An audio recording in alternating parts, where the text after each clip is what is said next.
Lettre de saint Paul aux Éphésiens. Texte de la Bible catholique Crampon.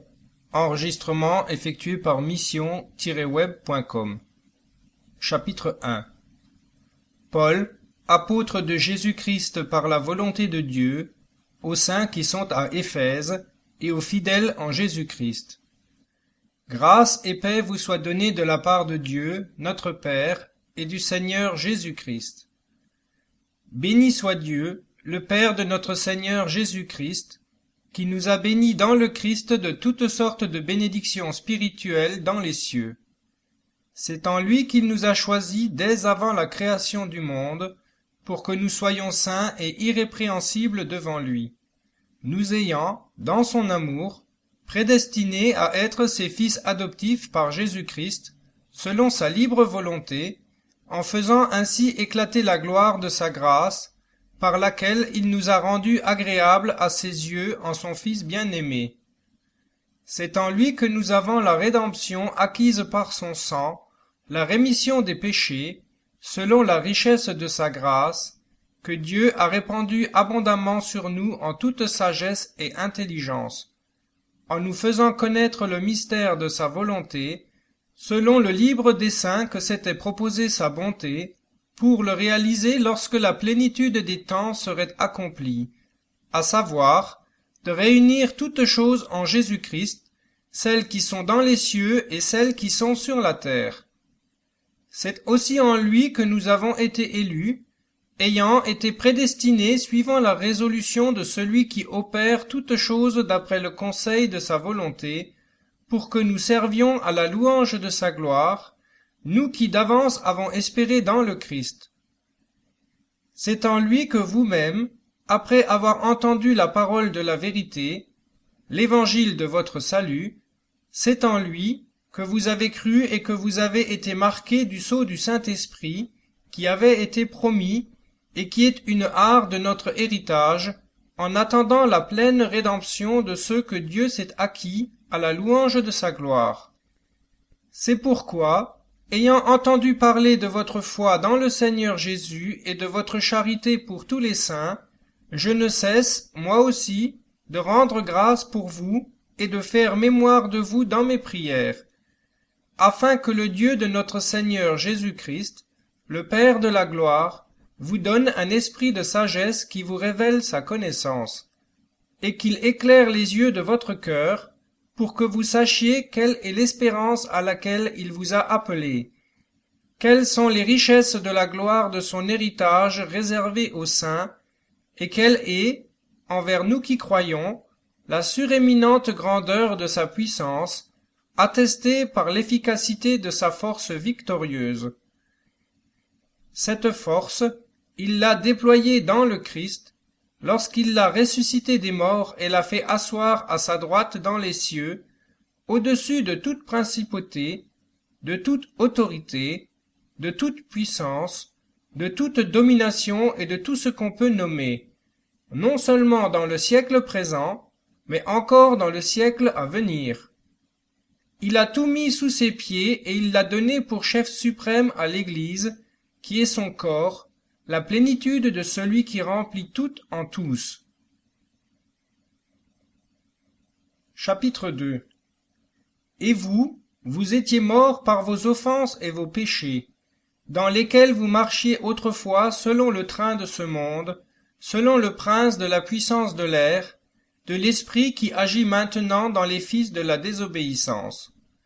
Nous tous aussi, nous vivions autrefois comme eux selon les convoitises de notre chair, accomplissant les volontés de la chair et de nos pensées, et nous étions par nature enfants de colère, comme les autres. Mais Dieu, qui est riche en miséricorde, à cause du grand amour dont il nous a aimés, et alors que nous étions morts par nos offenses, nous a rendus vivants avec le Christ. C'est par grâce que vous êtes sauvés. Il nous a ressuscités ensemble et nous a fait asseoir ensemble dans les cieux en Jésus-Christ, afin de montrer dans les siècles à venir l'infinie richesse de sa grâce par sa bonté envers nous en Jésus-Christ. Car c'est par la grâce que vous êtes sauvés, par le moyen de la foi, et cela ne vient pas de vous, c'est le don de Dieu. Ce n'est point par les œuvres, afin que nul ne se glorifie.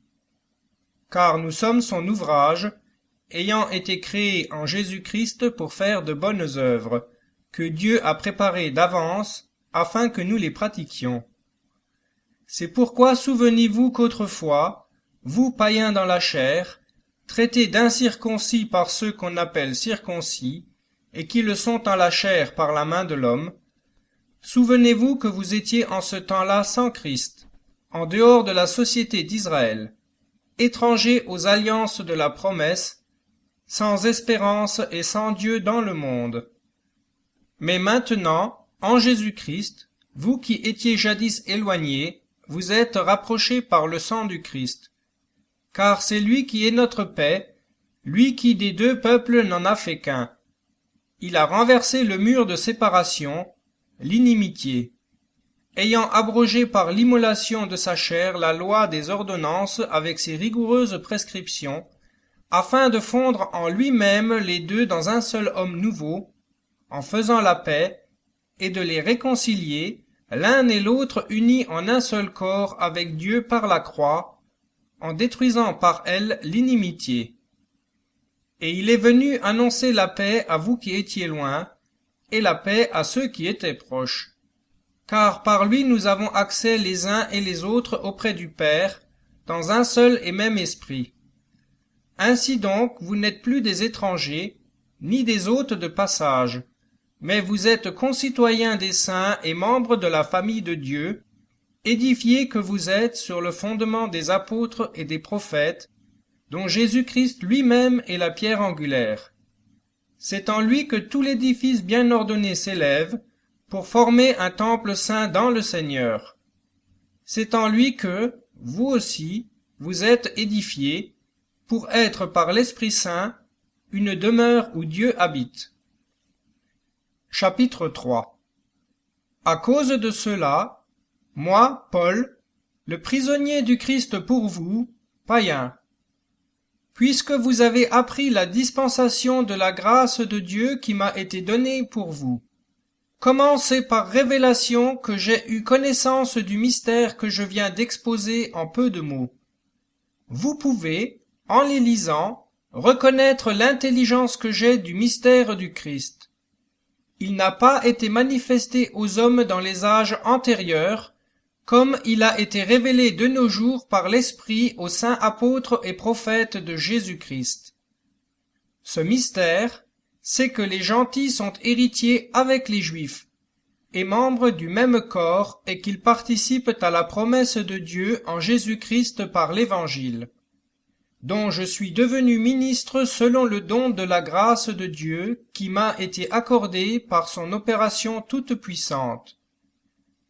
C'est à moi, le moindre de tous les saints, qu'a été accordée cette grâce d'annoncer parmi les gentils la richesse incompréhensible du Christ, et de mettre en lumière, aux yeux de tous, l'économie du mystère qui avait été caché depuis le commencement en Dieu, le Créateur de toutes choses, afin que les principautés et les puissances dans les cieux connaissent aujourd'hui, à la vue de l'Église, la sagesse infiniment variée de Dieu, selon le dessein éternel qu'il a réalisé par Jésus-Christ notre Seigneur, en qui nous avons, par la foi en lui, la hardiesse de nous approcher de Dieu avec confiance. C'est pourquoi je vous prie de ne pas vous laisser décourager à cause des afflictions que j'endure pour vous. Elles sont votre gloire.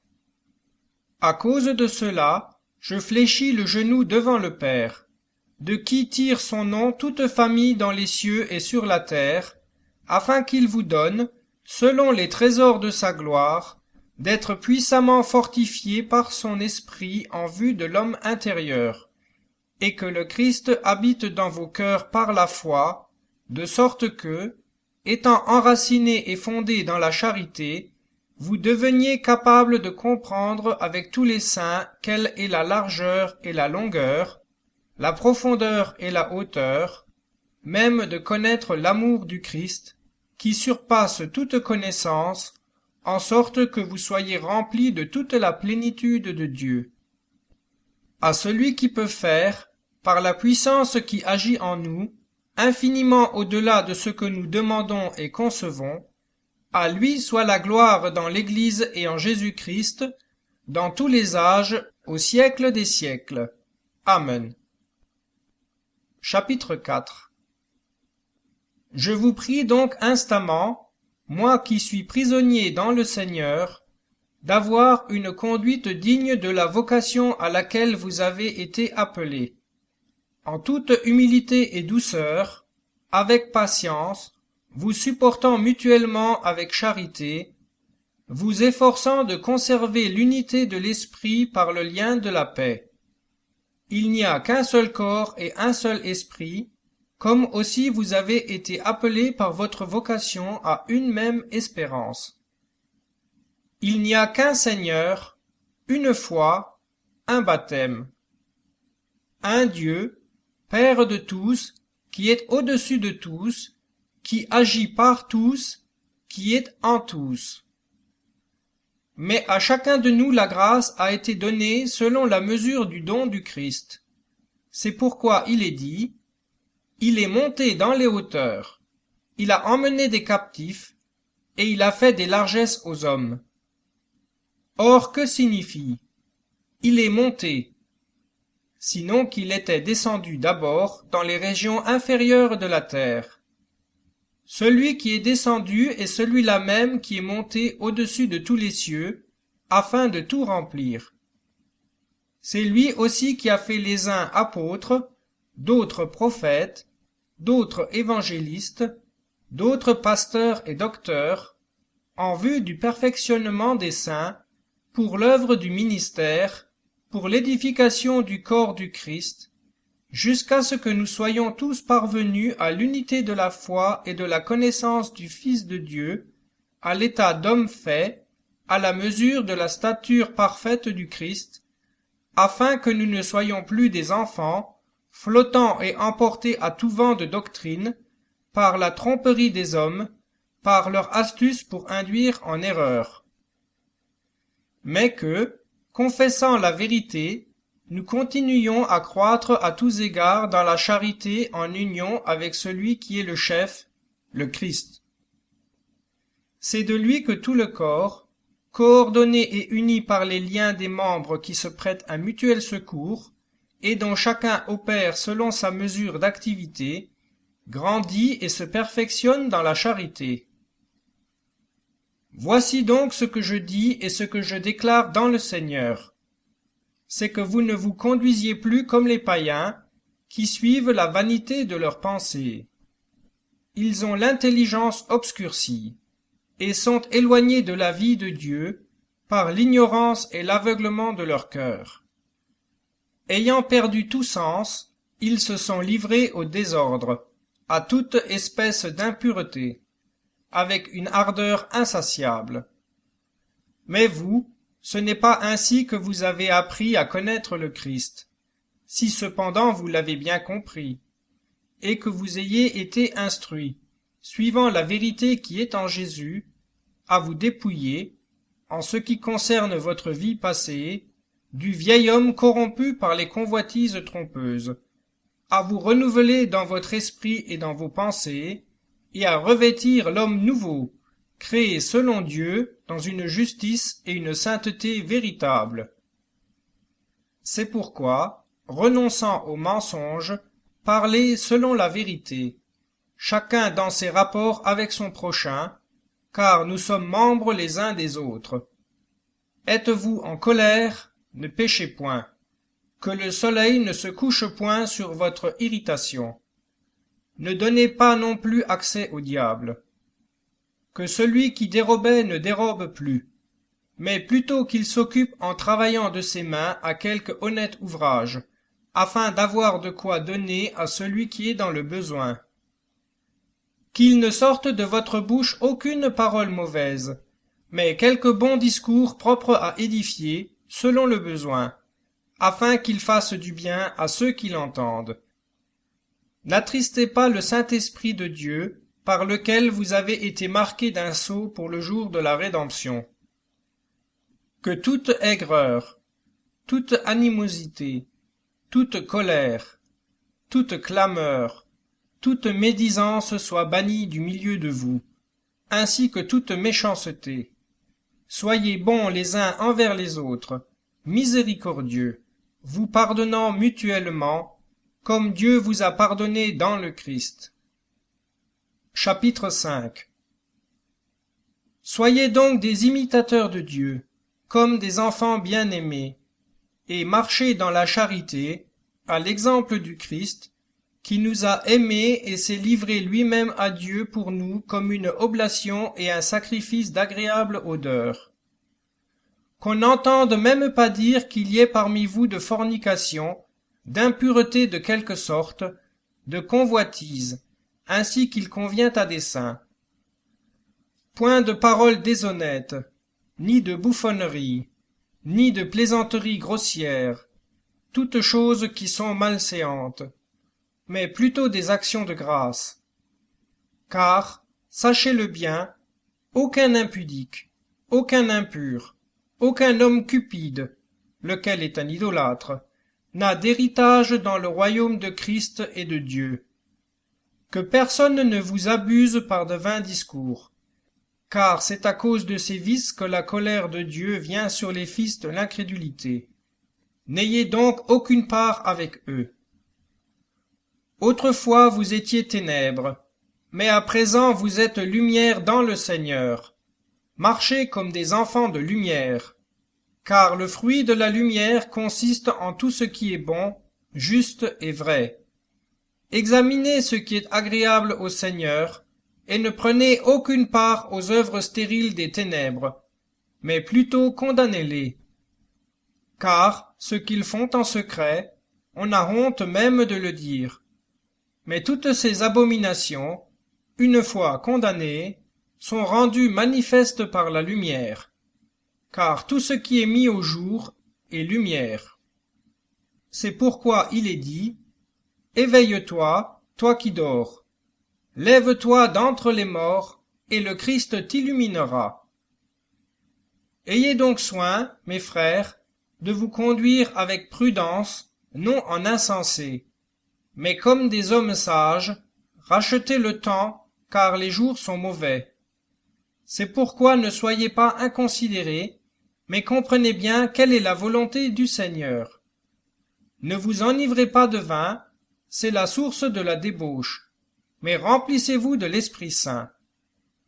Entretenez-vous les uns les autres de psaumes, d'hymnes et de cantiques spirituels, chantant et psalmodiant du fond du cœur en l'honneur du Seigneur. Rendez continuellement grâce pour toutes choses à Dieu le Père, au nom de notre Seigneur Jésus-Christ.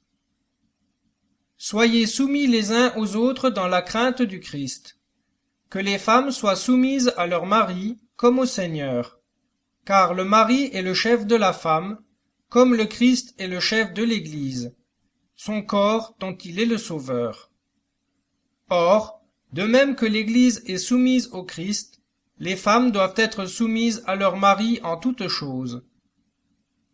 Marie, aimez vos femmes, comme le Christ a aimé l'Église et s'est livré lui-même pour elle, afin de la sanctifier, après l'avoir purifiée dans l'eau baptismale, avec la parole, pour la faire paraître, devant lui, cette Église, glorieuse, sans tache, sans ride, ni rien de semblable, mais sainte et immaculée. C'est ainsi que les maris doivent aimer leurs femmes, comme leur propre corps. Celui qui aime sa femme s'aime lui-même, car jamais personne n'a haï sa propre chair, mais il la nourrit et l'entoure de soins, comme fait le Christ pour l'Église, parce que nous sommes membres de son corps, formés de sa propre chair et de ses os.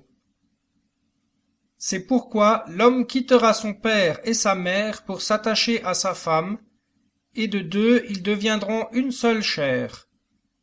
Ce mystère est grand, je veux dire, par rapport au Christ et à l'Église. Au reste, que chacun de vous, de la même manière, aime sa femme comme soi-même, et que la femme révère son mari. Chapitre 6. Enfants, obéissez à vos parents dans le Seigneur, car cela est juste. Honore ton père et ta mère. C'est le premier commandement, accompagné d'une promesse, afin que tu sois heureux et que tu vives longtemps sur la terre. Et vous, pères, n'exaspérez pas vos enfants, mais élevez-les en les corrigeant et en les avertissant selon le Seigneur. Serviteurs, obéissez à vos maîtres selon la chair, avec respect et crainte, et dans la simplicité de votre cœur, comme au Christ. Ne faisant pas seulement le service sous leurs yeux, comme pour plaire aux hommes, mais en serviteurs du Christ, qui font de bon cœur la volonté de Dieu. Servez-les avec affection, comme servant le Seigneur, et non des hommes. Assurez que chacun, soit esclave, soit libre, sera récompensé par le Seigneur de ce qu'il aura fait de bien. Et vous, maîtres, agissez de même à leur égard, et laissez là les menaces, sachant que leur Seigneur est le vôtre et dans les cieux, et qu'il ne fait pas acception de personne. Au reste, frères, fortifiez-vous dans le Seigneur et dans sa vertu toute puissante. Revêtez-vous de l'armure de Dieu, afin de pouvoir résister aux embûches du diable. Car nous n'avons pas à lutter contre la chair et le sang, mais contre les princes, contre les puissances, contre les dominateurs de ce monde de ténèbres, contre les esprits mauvais répandus dans l'air.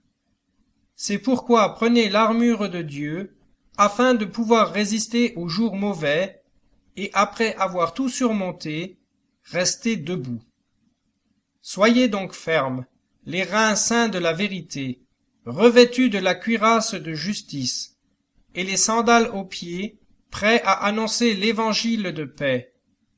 Et surtout, prenez le bouclier de la foi, par lequel vous pourrez éteindre tous les traits enflammés du malin. Prenez aussi le casque du salut et le glaive de l'esprit, qui est la parole de Dieu. Faites en tout temps par l'esprit toutes sortes de prières et de supplications.